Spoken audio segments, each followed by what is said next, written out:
अस्सलाम वालेकुम नाज़रीन, इख्तिलाफी नोट के साथ मैं हूं महरीन फातिमा। तो नाज़रीन, प्रोग्राम में बात करेंगे वफाकी काबीना ने जजेस इंक्वायरी कमीशन के लिए जस्टिस रिटायर्ड तसद्दुक़ हुसैन जिलानी के नाम पर इत्तफाक कर लिया है और ये कमीशन जो है 2 माह में तहकीकात मुकम्मल करेगा। वफाकी काबीना ने इंक्वायरी कमीशन के TORs की भी मंजूरी दे दी है और एलामिया में कहा गया है कि कमीशन जजेस के ख़त में आयद करदा इल्ज़ामात की मुकम्मल छानबीन करेगा और इसके साथ साथ कमीशन इंक्वायरी के दौरान ज़रूरी समझे तो वो किसी और मामले की भी जांच कर सकेगा। ये एक अहम बात है। इसी पर अपने पैनलिस्ट के हम राय भी जानेंगे। अदिल, आपसे प्रोग्राम का आगाज़ करूंगी। जिस तरह से पाकिस्तान तहरीक इंसाफ तो कह रही है कि हम इस कमीशन को मुस्तरद करते हैं और PTI ने मेमोगेट और इलेक्शन इंक्वायरी कमीशन के तर्ज पर कमीशन बनाने का ये मुतालबा जो किया है, क्या देखते हैं आप इस इंक्वायरी रिपोर्ट के मुस्तकबिल के मंजरनामे पर क्या असरात मुरतब होंगे? देखिए, मेमो गेट कमीशन में खुद जस्टिस काजी फायज ईसा थे जी। क्या उन्हें नहीं मालूम कि वो कमीशन ज़्यादा पावरफुल या रेलेवेंट था या उस तरह का कमीशन बनाना चाहिए था, या जो कमीशन अभी बनाया गया है, जो मौजूदा सूरत हाल है, इसमें जो इल्ज़ामात हैं इनकी इंक्वायरी करने के हवाले से मेरा ख्याल है कि 2 हाईएस्ट फोरम्स, यानी एग्जेक्टिव का हाईएस्ट फोरम वफाकी काबीना, इससे ऊपर कोई फोरम नहीं है। जुडिशरी का highest forum supreme court of Pakistan, उनकी फुल कोर्ट मीटिंग, तमाम जज साहिबान बैठे, एक दफ़ा नहीं 2 दफ़ा बैठे, दोनों ने एक दूसरे को एतमाद में लिया, यानी चीफ जस्टिस साहब ने अपने साथी जजेस को एतमाद में लिया, फिर चीफ जस्टिस साहब जो हैं उनकी जो मुलाकात हुई प्राइम मिनिस्टर से, प्राइम मिनिस्टर साहब ने अपने जो हाईएस्ट फोरम काबीना उनके अरकान को एतमाद में लिया। तो इसमें इतना परेशान होने की क्या बात है? यानी जिन जज साहब को नामजद किया है, जिन जज साहब को बल्कि अपॉइंट कर दिया है इस कमीशन में, इस एक रुकनी कमीशन में, उनको देखा जाए, अगर उनका माजी देखा जाए, उनकी माजी में उनकी साख को देखे जाए तो इंतहाई गैर मुतनाज़ा जज साहब रहे हैं। वो चीफ जस्टिस ऑफ पाकिस्तान रहे हैं, उनका Lahore high court, supreme court of Pakistan में टेन्योर जो है वो बिल्कुल गैर मुतनाज़र है। कभी उन्होंने उनकी तरफ उंगली नहीं उठाई। पाकिस्तान की नुमाइंदगी की उन्होंने कुलभूषण यादव केस में आलमी अदालत में बेंच का हिस्सा रहे। तो कोई तुक नहीं समझ आती कि एक मामले को खाम खाम मुतनाज़ा बनाया जाए। अगर इसके TORs देखे जाएं, इसके TORs ये हैं कि ये जजेस के खत में इल्ज़ामात की छानबीन करेगा और तयन करेगा कि इल्ज़ामात दुरुस्त हैं या नहीं। तो यही कोई भी कमीशन बनाएंगे उसके TOR यही होंगे। फिर तयन करेगा कि कोई अहलकार बराह रास्त मुलविस था या नहीं। फिर सामने आने वाले हक़ाइक़ की बुनियाद पर किसी महकमे के या एजेंसी के खिलाफ कार्रवाई की तजवीज़ करेगा। फिर वो ज़रूरी समझेगा तो किसी और मामले को भी देख सकता है अगर वो मुनासिब समझे। तो इसके इख्तियारात को अगर देखा जाए तो इसके इख्तियारात पे तो कोई मसला नजर नहीं आता। जज साहब की साख को देखा जाए उसमें कोई मसला नजर नहीं आता। इस ओवरऑल इस सारे अमल में, यानी जो कमीशन की तश्कील के अमल को देखा जाए, जैसा कि मैंने पहले कहा कि हाईएस्ट अथॉरिटीज ने ये डिसाइड किया, एक दूसरे को एतमाद में लिया है, उसके बाद कोई बात ही नहीं रह जाती। अब आने वाले दिनों में हम देखेंगे कि कभी एक बार जो है उसके एक धड़ा जो है वो को स्टेटमेंट दे रहा है, कभी दूसरे का कोई दूसरा धड़ा जो है वो को स्टेटमेंट दे रहा होगा, हक में दे रहा होगा, कोई खिलाफ दे रहा होगा, कोई एक जमात हक में बात कर रही होगी, एक जो है वो इसकी मुखालफत में बात कर रही होगी। लेकिन असल मामला ये है कि ये इन्वेस्टिगेट होना चाहिए और अगर कोई जिम्मेदार है साबित होता है उसके खिलाफ कार्रवाई होनी चाहिए। और जो मुअज़्ज़ज़ 6 जज साहिबान ने ये जो कंसर्न रेज किए हैं उसमें उन्होंने क्या कहा है, उनका जो पैराग्राफ नंबर 5 है वो ये कह रहे हैं जी कि जस्टिस शौकत अज़ीज़ सिद्दीकी के इल्जामात की तहकीकात का जो उनकी दरख्वास्त है हम उसकी हिमायत करते हैं और ये तहकीकात जो हैं ये इस इन्वेस्टिगेशन को फैलाया जाए और ये जानने की कोशिश की जाए कि क्या अब भी ऐसी मुदाखलत हो रही है या नहीं।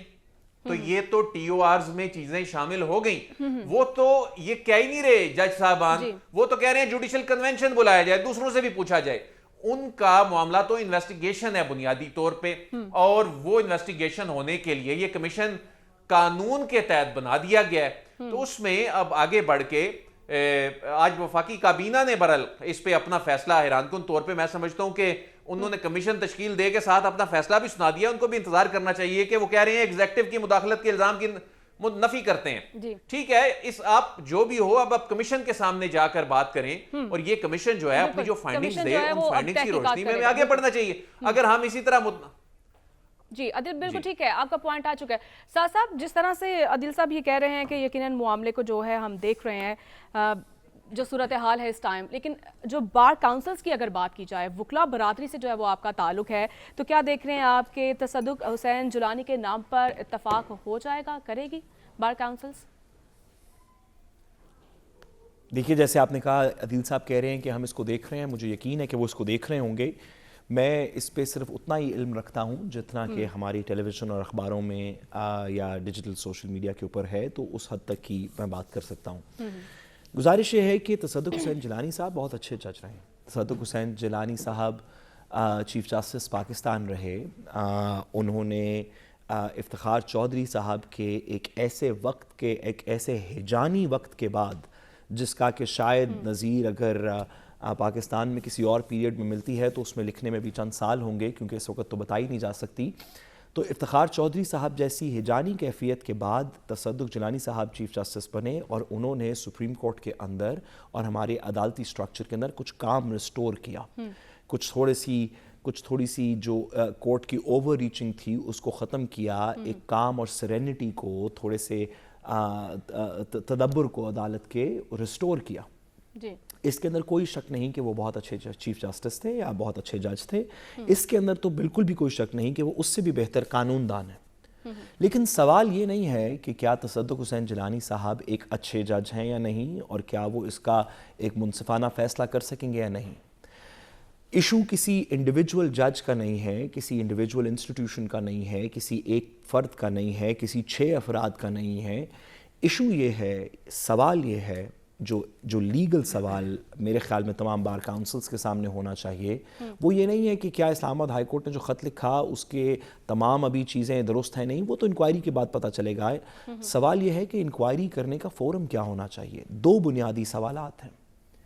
کیا ہم نے اب سے یہ ریت ڈال دی، اور کیا اب یہ ایکسیپٹیبل ہوگا کہ وفاقی حکومت کمیشن کانسٹیٹیوٹ کرے جس کے اندر ریٹائرڈ جج، جو کہ ایک سویلین ہوتا ہے، جو ایک سویلین جس کو ہیڈ کرے، جس کے سامنے حاضر سروس جج طلب کر کے گواہی دیں گے، آ کے اپنے ریکارڈنگ کروائیں گے اسٹیٹمنٹ کو، اور ان کی جرا ہوگی.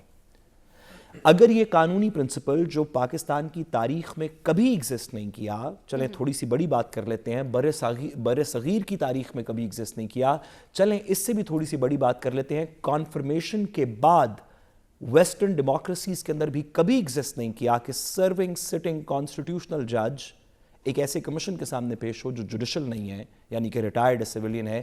کیا ہم یہ جوڈیشل نظیر آج یہاں پہ رکھ دیں گے؟ اور اگر آج رکھ دیں گے تو کل کو اگر حکومت پاکستان نے مجھے کمیشن کا ہیڈ بنا دیا تو کیا میں چیف جسٹس پاکستان کو، جو ایک حاضر سروس جج ہیں، یا ہائی کورٹ کے کسی جج کو جو حاضر سروس جج ہیں، نوٹس بھیج کے طلب کر کے ان کی جرا کر سکتا ہوں؟ یا یہ کام حاضر ججز کے ساتھ صرف حاضر جوڈیشری کر سکتی ہے؟ بالکل درست کہا عدیل ولائد صاحب نے.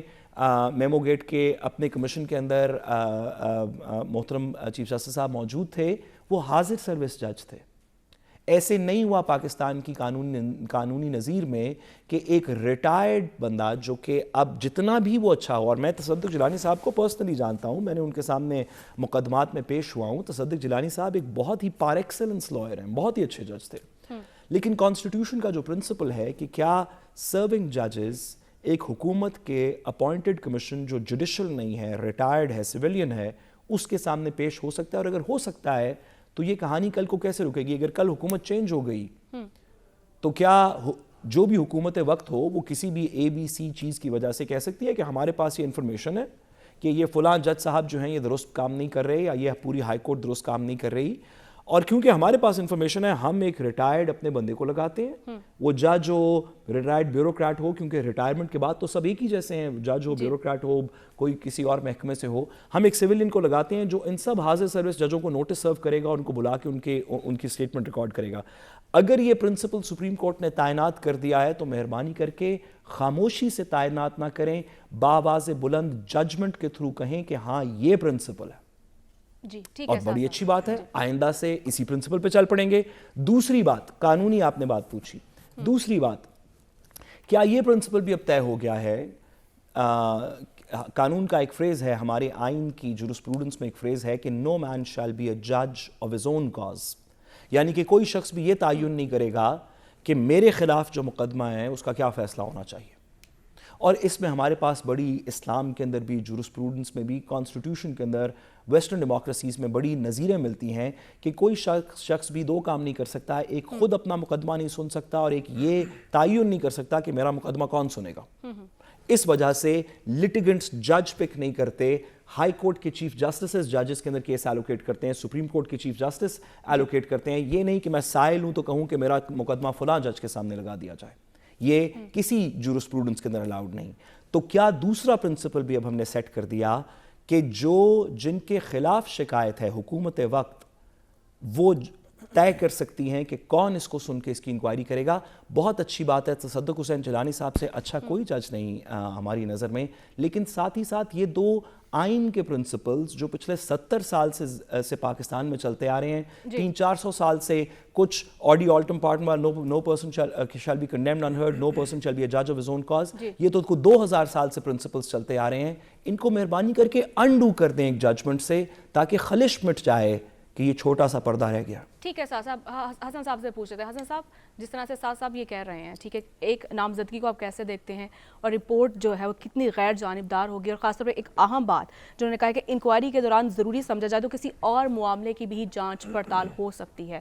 یہ بڑی اہم بات ہے. یہ دیکھیں، جیلانی صاحب سے رابطہ کیا گیا آج صبح اور ان کی جانب سے کچھ مطالبات رکھے گئے اور تحفظات بھی رکھے. انہوں نے کہا کہ کسی بھی قسم کی کوئی سیاسی یا دیگر جگہوں سے مداخلت نہیں ہوگی، اور ٹی او آرز میں یہ بھی لکھا جائے گا یا ان کو یہ اختیار ہوگا کہ وہ مکمل با اختیار ہوں گے، جو کہ ایکٹ 2017 کہتا ہے. پھر دوسرا انہوں نے یہ کہا کہ یہ ایسا نہیں ہوگا کہ آپ یا کوئی مجھے ڈائریکشن دے کہ آپ فلاں چیز اس اتنے وقت میں فوری طور پہ پہلے لے آئیں یا اس میں کچھ تبدیلی کر دیں یا سائن، اس طرح کے کچھ ان کے معاملات تھے. یعنی انہوں نے ڈائریکٹلی یہ بات کہی. میری اطلاع یہ ہے کہ شاید وفاقی وزیر قانون کو یہ انہوں نے کہا کہ کسی بھی قسم کی مداخلت قبول نہیں ہوگی، پھر میں اس کا جو ہے اس کمیشن کی سربراہی کرنے کو تیار ہوں. انہوں نے کچھ وقت لیا، یہ فوری طور پہ بھی بتایا جا سکتا تھا. تقریباً 1 گھنٹے کے بعد انہوں نے دوبارہ ان سے رابطہ کیا اور پھر انہوں نے یہ طے کرنے کے بعد انہوں نے حامی بھری. اور اس کے بعد جو طے پایا ہے کہ کسی بھی ایک لفظ استعمال ہوا تھا ڈسکشن میں کہ کسی بھی طریقے سے واشنگ مشین کی طرح دھلنے نہیں دیں گے کوئی معاملات. کوئی چیز ڈال دی جائے، واشنگ مشین دھو کے آگے رکھ دے تو معاملہ کلیئر ہو جائے گا، ایسا نہیں ہوگا. تو خیر انہوں نے کہا بالکل ہم آپ کے سامنے ٹی او آرز طے کر لیے، ہم آپ کو بھجوا رہے ہیں. 4 ٹی او آرز ان کو بھجوائے، میری اطلاع یہ ہے. تو اس کے بعد انہوں نے کہا ٹھیک ہے ہم معاملہ لے کے چلیں گے. اس میں کوئی شک نہیں کہ عدیل ورائی صاحب بھی بتا رہے تھے، سعد رسول صاحب بھی فرما رہے تھے کہ جج صاحب جو ہیں وہ بڑے کمال ہیں، بہت ہی کمپیٹنٹ ہیں ہر پہلو سے. ہم ان کی ذاتیات پہ کوئی بات نہیں کر رہے. مسئلہ یہ ہے کہ عدلیہ نے عدلیہ کو شکایت کی تھی یا ان سے مدد مانگی تھی. عدلیہ نے پکڑ کے بال پھینک دی سیاسی کورٹ میں، کیبنٹ میں، اور وہ معاملہ بن گیا سیاسی. اب یہ کمیشن بھی بنتے رہے ہیں اور ماضی میں کمیٹیاں بھی بنتی رہی ہیں. نہ آج تک کمیٹیاں کوئی فیصلہ کر پائی ہیں، اور جو کمیشن بنے ہیں وہ یا تو بالکل وہ کوئی آرکائیو کا حصہ بن گئے یا بالکل کہیں غائب ہو گئے، ہمیں آج تک نظر انداز ہو گئے، ہمیں تو نہیں پتہ لگا کہ وہ کیا تھا. لیکن جو ایکٹ اس پارلیمنٹ نے بنایا تھا مسلم لیگ نون کی حکومت نے، سب کل آپ کہتے بھی رہے ہیں کہ یہ رپورٹ پبلک ہوگی، لگ رہا ہے. دیکھیں جب ایکٹ 2017 بنایا تھا تو اس کے اندر لکھا ہے کہ کمیشن کی رپورٹ پبلک ہوگی.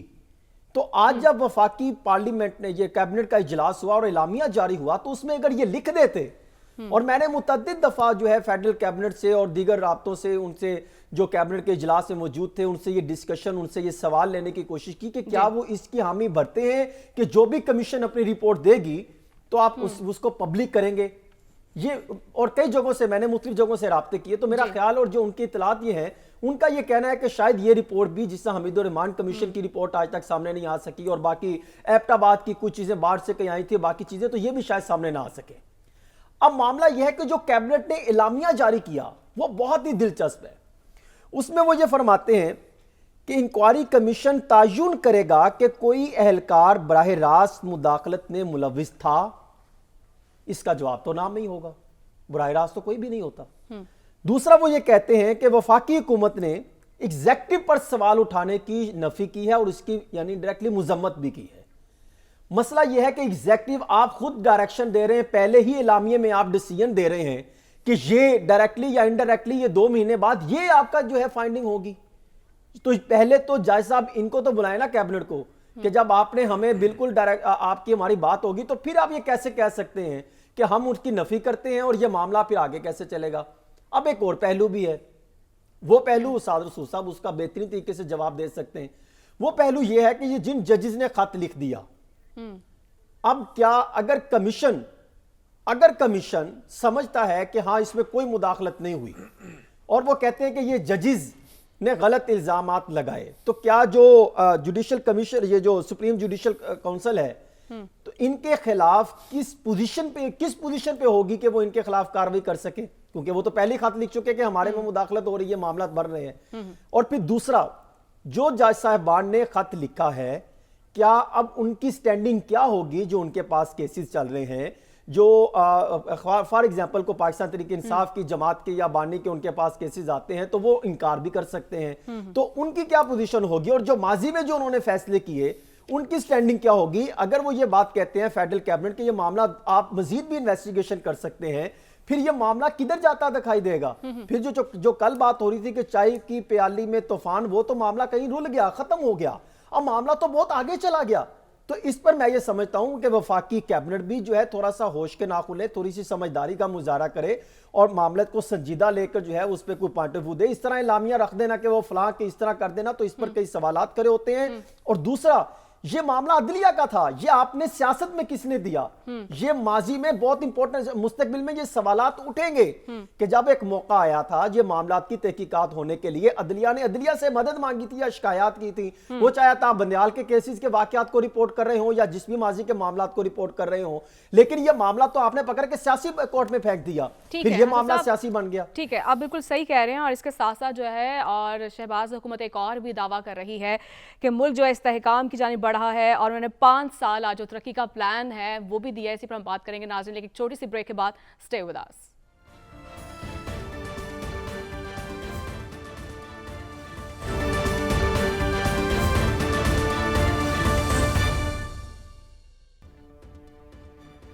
ویلکم بیک ناظرین. اور جہاں پر حکومت دعویٰ کر رہی ہے کہ ملک استحکام کی جانب بڑھ رہا ہے, تو وہیں ادارہ شماریات کے اس ہفتے کی جائزہ رپورٹ کے مطابق جو ہے حکومتی دعووں کے برعکس پاکستان میں مہنگائی تھمنے کا نام نہیں لے رہی ہے. پاکستان اس وقت 76 سالہ بدترین مہنگائی کے دور سے گزر رہا ہے, اور جبکہ اس ہفتے بھی 29% جو ہے مہنگائی وہ ریکارڈ کی گئی ہے. اور اس کے ساتھ ساتھ پاکستان ایک نیا IMF پروگرام جو ہے وہ کرنے جا رہی ہے, اسی پر ہم بات کریں گے. ہمارے ساتھ موجود ہیں ماہر معیشت خاقان نجیب صاحب. بہت شکریہ سر آپ کے وقت کا. جس طرح سے پاکستان ایک نئے IMF پروگرام کی طرف جا رہا ہے, پاکستان کو IMF سے 7 سے 8 ارب ڈالر تک نیا قرض پروگرام ملنے کی امید ہے. اور اگر بات کی جائے پچھلے پروگرام کی, تو یہ جو پروگرام ہے کیسے مختلف ہوگا؟ بسم اللہ الرحمن الرحیم. ایک تو میں ایکسپلین کر دوں کہ جب حکومت کہتی ہے کہ اس وقت ایک میکرو سٹیبلٹی سی ہے, اس کا کیا مطلب ہے. اس کے 3 مطلب ہیں. ایک مطلب یہ ہے کہ جو ریزروز ہیں وہ بلڈ اپ ہو رہے ہیں. دوسرا مطلب یہ ہے کہ پاکستان کا جو بیرونی خسارہ ہے وہ کچھ سنبھل گیا ہے. اور تیسرا مطلب یہ ہے کہ جو اس وقت کی انفلیشن پچھلے ماہ آئی ہے فروری میں, وہ 23% تھی. اس کو کمپیئر کیجئے تھوڑے ماہ پہلے چلے جائیں تو یہ 38 کی پیک سے ٹیپر کر رہی ہے. یہ بڑا ایک ٹپیکل IMF پروگرام کی ایڈجسٹمنٹ کی وجہ ہے. پہلے 6 سے 9 ماہ میں کوئی بھی جو فنڈ کا پروگرام ہے وہ اس کے ریزلٹس جو میں امپیریکل ورک پڑھتا ہوں جو IMF پہ بیسڈ ہے یہی کرتا ہے. سو the funds program with us is working and وہ ایڈجسٹمنٹس نے ہمیں یہاں لا کھڑا کیا ہے. اب کوشش یہ ہے کہ پھر دوبارہ ایک 24ویں پروگرام میں جائیں. پہلے تو میں سب کو کہتا ہوں کہ یہ بات ہمارے لیے ہمبلنگ ہے کہ ایک ملک 76 سالہ ہسٹری میں 24 بار اس lender of the last resort کے پاس جا رہا ہے کہ آپ کے پاس اپنی فائنینسنگ نیڈز پورا کرنے کے لیے اور فنڈز دنیا دینے کو تیار نہیں ہے. ایکسپورٹس اتنی ہیں نہیں ہیں کہ وہ ارن کر کے دیں ہمیں کہ ہماری امپورٹ جو ہے اس کو ہم میچ کر سکیں, اور ریمیٹنسز کو بھی ملا لیں تو ایک خسارہ بنتا ہے. یہاں پہ کھڑے ہوئے ہیں, تھوڑا سا سوچئے, انٹروسپیکشن کیجئے کہ اب فنڈ کے پروگرام میں جانا تو لازمی ہے, پر وہ کیسا پروگرام ہوگا. کیا وہ ایسا ہی پروگرام ہوگا جو لوگوں پر بوجھ ڈالے گا؟ کیا وہ انڈائریکٹ ٹیکسیشن پہ بیسڈ ہوگا, قیمتیں بڑھانے پہ بیسڈ ہوگا؟ मॉनेटरी पॉलिसी यानी कि शरह सूद को बढ़ाने पे बेस्ड होगा, या आप कोई नया नुस्खा लेकर आईएमएफ के पास जाएं और उनका जो नॉलेज है इंटरनेशनल वो उसमें ऐड करें। ये बहुत ही लम्हा फिक्रिया है, इसको लाइटली नहीं लेना चाहिए।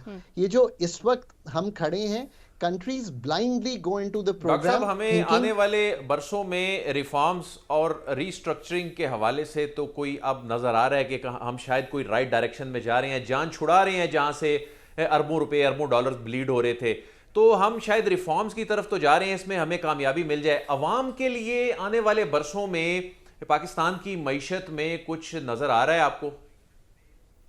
देखिए, ये बात तो अब डिटर्मिन होगी कि फंड के साथ कैसा प्रोग्राम तय होता है। जो बजट आने वाला है, क्या उसमें एक्सपेंडिचर के यानी कि खर्चे के रिफॉर्म कैसे दिखाई देते हैं, जिसमें पेंशन भी है, एनएफसी भी है, पाकिस्तान के डेट की 8,500 अरब यौमिया की जो पेमेंट्स हैं उसको संभालना भी है, एसओईज का रिफॉर्म भी है। क्या हम इस पे कोई खातिर खा जामे फ्रेमवर्क सामने रख सकते हैं? देखिए, सतही मैक्रो लेवल की गुफ्तगू अब ज़बान आम है, मैं समझ सकता हूँ। चीज़ों की जुजियात में जाकर उनकी सर्जिकल ट्रीटमेंट करके हल करना, ये एक बड़ा फ़र्क मसला है। मैं चाहता हूँ कि एक इनकमिंग गवर्नमेंट है, एक यूफोरिया है, एक मार्केट्स भी अच्छा परफॉर्म कर रही हैं, ये टूट ना जाए, बिकॉज ये सब डिलीवरी अब होनी है। आपने नए टैक्सेस की बजाय ब्रॉडन करना है। आपने पाकिस्तान का जो ग्रोथ रेट सेकंड क्वार्टर का आया है वो तशवीशनाक है। केयर टेकर्स ये कह रहे थे कि 3% की ग्रोथ आएगी, ग्रोथ तो 1/3 आई है कंपैरेटिवली। वो भी एग्रीकल्चर लेड ग्रोथ है, जो इतनी जॉब क्रिएटिंग नहीं होती, वो तो क्रॉप्स के अच्छे आने पे सब आ रही होती है। सो पाकिस्तान की जुजियात में जाके एनर्जी सेक्टर को हल नहीं करेंगे, सर्जिकल ट्रीटमेंट करके competitive team locker with in ministry of petroleum, ministry of gas, ministry of power, क्योंकि ये 3 सेपरेट चीजें हैं जिनको मुंजमद करके एनर्जी सेक्टर की सर्जरी करनी है। हकान साहब ये कीमतें फरमाइएगा, बढ़ाने से हकान ये साहब मसला हल फरमाइए। होगा नहीं। हकान साहब ये फरमाइएगा, हुकूमत ये दावा कर रही है कि उन्होंने गैस और बिजली की लीकेज को रोकने के लिए भरपूर एक एक्शन प्लान तैयार कर लिया है। फिर इसी तरह वो कह रहे हैं कि हम अखराजात भी कम करने के लिए इकदाम फोकस कर रहे हैं, और आईएमएफ जो बड़ा मुतालबा करता है कि जो खसारे पे चलने वाले अदारे हैं इनका पहले कोई बंदोबस्त करें, अपने खसारे को कम करें, अखराजात को कम करें। आप क्या समझते हैं, हुकूमत जो प्रेस कॉन्फ्रेंस करती है या बड़े बड़े दावे ऐलानात बयानात कर रही है, आप समझ सकते हैं कि वो किसी हद तक दुरुस्त हैं और आने वाले कुछ महीनों के बाद कोई इसके तासुरात, इसके असरात सामने आएंगे? और फिर ये भी फरमाइएगा कि जो आईएमएफ के पास हम कम से कम 3 साल के लिए जा रहे हैं, वज़ीर ख़जाना कल फरमा रहे थे, तो 3 साल तक की जो महंगाई है वो कहाँ पहुंचेगी अगर ये खसारे, ये चीज़ें कंट्रोल ना हुई तो? सो देखिए, जो आपकी पहली बात है, मैं फिर कहता हूं कि ये बात दुरुस्त है कि ऑन अ मैक्रो लेवल तो सब समझ गए हैं कि ये काम है करने वाले।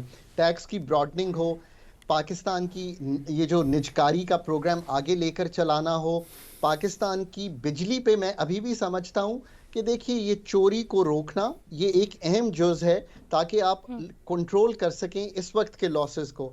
पर यकीन कीजिए, जनरल मुशर्रफ 100 अरब का सर्कुलर डेट छोड़ के गए थे। पीएमएलएन जब गई थी, आई थी, तो पीपीपी के बाद 450-500 अरब था, फिर 1100 हुआ, 2300, 2500, 2600 और एक और 2700 खड़ा हो गया इसके साथ साथ गैस सेक्टर में। ये एक सर्जिकल ट्रीटमेंट मांगता है। मेरा ख्याल है कि अभी भी ये थिंकिंग डेवलप की जा रही है, किस तरह इनको निजकारी में लाएंगे, किस तरह टैरिफ का रिफॉर्म होगा, किस तरह weighted average cost of gas पे जाएंगे। मैं इसलिए कह रहा हूं कि जब तक अब जुजियात में गुफ्तगू नहीं होगी तो सतही लेवल पे ये बातें सारी दुरुस्त हैं। देखिए, कौम के लिए तो मैं बड़ी ही आजिज़ाना गुजारिश हमेशा करता हूं कि अपनी जो घर के चलाने का सिलसिला है उसकी तरफ तवज्जो दें। अभी भी बिजली का भी और गैस का भी टैरिफ बढ़ने जा रहा है। खकान साहब, और ये 28% से वो ज़ायद बता जो रहे है, हैं। जी बिल्कुल, वो बता रहे 28% हैं से ज़ायद जो है अपनी आमदनी पर जो है टैक्स पे कर रही है आवाम को रिलीफ मिलेगा तो फिर आवाम भी आगे कुछ सोचेगी ना। सो मैं बिल्कुल सही कह रही हैं, इस पे आता हूँ। सो देखिए, ये जो टैरिफ्स हैं ये बढ़ने जा रहे हैं, ये इसलिए नहीं कि आईएमएफ कह रही है। मैं माजरत से कहता हूँ कि ये भी अभी हमें छोड़ देनी चाहिए चीज़। ओगरा डिटर्मिन कर रही है गैस कंपनीज की पिटिशन पे पाकिस्तान का tariff, nothing to do with IMF. Please इसको समझिए। अब आपने ठीक करना है ये, तो फिर तंजीम नौ गैस कंपनीज की कीजिए, इनको ब्रेकअप कीजिए, प्राइवेट सेक्टर में दीजिए, मार्केट बनाइए इनकी, ये काम कीजिए। पाकिस्तान में वेल्स खोदिए, गैस निकालिए। पाकिस्तान की पूरी गैस की तंजीम नौ ये है कि गैस सारी एफिशिएंट पावर प्लांट्स को जाए, मेरे घर में गैस आनी बंद कीजिए। आप लीजिए ये फैसले। गुजारिश इस तरह से कर रहा हूं, इसका आईएमएफ से कतई तौर पे कोई ताल्लुक नहीं है। पाकिस्तान की बिजली का टैरिफ डिस्कोज लेके गई है नेपरा में, नेपरा ने फैसला करना है कि वो टैरिफ मंथली चेंज कैसे होगा, क्वार्टरली चेंज कैसे होगा, और एनुअल रीबेसिंग क्या होगी। आईएमएफ, मैं भी वहां हूं, मेरे जैसे ही दोस्त हैं, मेरे यूनिवर्सिटीज के साथ पढ़े हुए लड़के और लड़कियां हैं जो वहां इस वक्त काम कर रहे हैं, वो आपको क्या कहेंगे? मैं भी ये कहूंगा कि जी ये आपकी ओगरा ने डिटरमिन किया है, इसको पास करें या इस पे सब्सिडी दें। सब्सिडी देने की ये हालत है कि फिस्कल का खसारा 7.5% 3 साल से जो मुल्क रन कर रहा हो, जिसने अपने लॉ में लिखा हो कि 3.5% से ऊपर नहीं होगा, तो वो कहां से सब्सिडी देगा? What I am trying to put to you is कि हम मैक्रो लेवल पे सब समझ गए हैं कि ये काम होने वाले हैं। इसकी सर्जिकल ट्रीटमेंट के डॉक्टर्स तो पाकिस्तान में पैदा कीजिए। पाकिस्तान का इस वक्त जो मसला इंटरनल है वो ये है कि हर मिनिस्ट्री में टेक्नोक्रेसी हैज गॉन मिसिंग। उसने जाकर वो सर्जिकल ट्रीटमेंट करना है जिसका एस्टैब्लिशमेंट ने भी अहाता कर लिया है, पॉलिटिशियंस ने भी कर लिया है। लेकिन खकान साहब, how we go through it, Khaqan साहब बात फिर वहीं पे खड़ी होती है ना। देखिए बिजली भी महंगी हो जाएगी, पेट्रोल भी आज शायद कोई 10 रुपये बढ़ रहा है, मजीद बढ़ेगा, कोई जीएसटी भी लगाना है, चीजें बढ़ती चली जाएंगी ना, हालात स्ट्रांग होते चले जाएंगे गरीब बंदे के लिए। और महंगाई कंट्रोल नहीं करेंगे, खसारा कंट्रोल नहीं करेंगे, हालात मूव करते चले जा रहे हैं, कफायत शारी की कमेटियां बनती, इंप्लीमेंट नहीं होती, तो गरीब बंदा फिर कहाँ खड़ा होगा? गरीब को थोड़ा सा बताएं, गरीब बहुत परेशान है, उनके घर की रोटी एक वक्त की पूरी नहीं हो पा रही। आप दुरुस्त कह रहे हैं। देखें हम क्या कर सकते हैं, अब उस तरफ आते हैं। हम कीमतों को नीचे तो नहीं ला सकते मेरे दोस्त, पर हम कीमतों के बढ़ने की शरह को तोड़ सकते हैं। एक्चुअली तो ये बात ही गलत शुरू हो रही है कि हम कोई एक्सपेंडिचर कट कर दें, कतई तौर पे नहीं। करना ये है कि एक्सपेंडिचर के बढ़ने की शरह को तोड़ना है। अगर यही तोड़ दें और हम एक्सपेंडिचर्स जिस तरह हमारे बढ़े हैं उसको संभालना शुरू करें, बढ़ने की शरह को, और टैक्स के बढ़ने की शरह को इंक्रीज करें, तो क्या होगा कि फिस्कल का खसारा टूट जाएगा, यानी मालियाती खसारा टूट जाएगा, तो इन्फ्लेशन टूट जाएगी। जब ये होगा तो मॉनेटरी रेट यानी कि जो 22% का पॉलिसी रेट है वो नीचे आ जाएगा, तो एम्प्लॉयमेंट जनरेटिंग इंडस्ट्री लगना शुरू हो जाएगी। अब ये कौन समझाए पाकिस्तान में कि what you need to do is to get someone to do this expenditure surgery। Committees जो होती हैं, मैं मतलब आजिज़ाना गुजारिश करूं, जब मैंने एक वजीर ख़जाना को आज से 15 साल पहले ये कहा कि सर ये पेंशन का रिफॉर्म कीजिए, तो उन्होंने मुझे कहा चलें एक कमेटी बना देते हैं। एक कमेटी, दूसरी कमेटी, तीसरी कमेटी, चौथी कमेटी, 5वीं में है इस वक्त।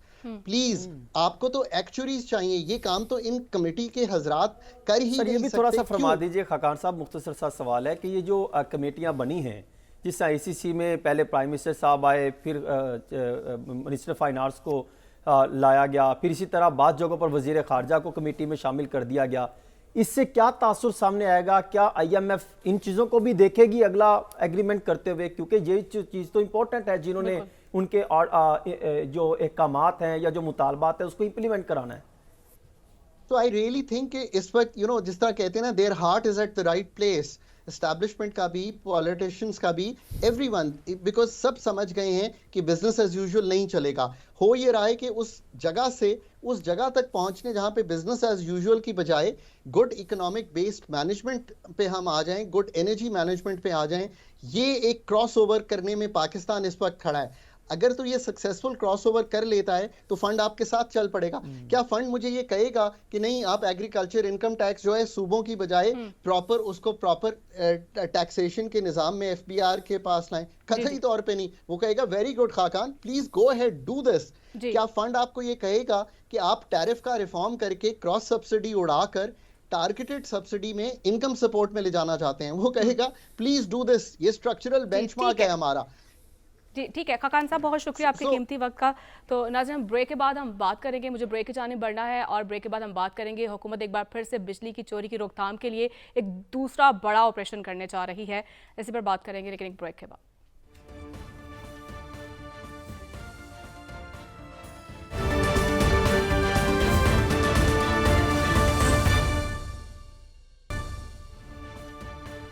वेलकम बैक नाज़िर साहब, आपकी तरफ आऊँगी। जिस तरह से ब्रेक से पहले खाकान नजीब साहब जिस तरह से मुआशी सूरत हाल बता रहे थे, क्या देख रहे हैं आप? क्या हुकूमत की तरफ से जो है अवाम के लिए कोई रिलीफ की सूरत हाल आपको बनती हुई दिखाई दे रही है?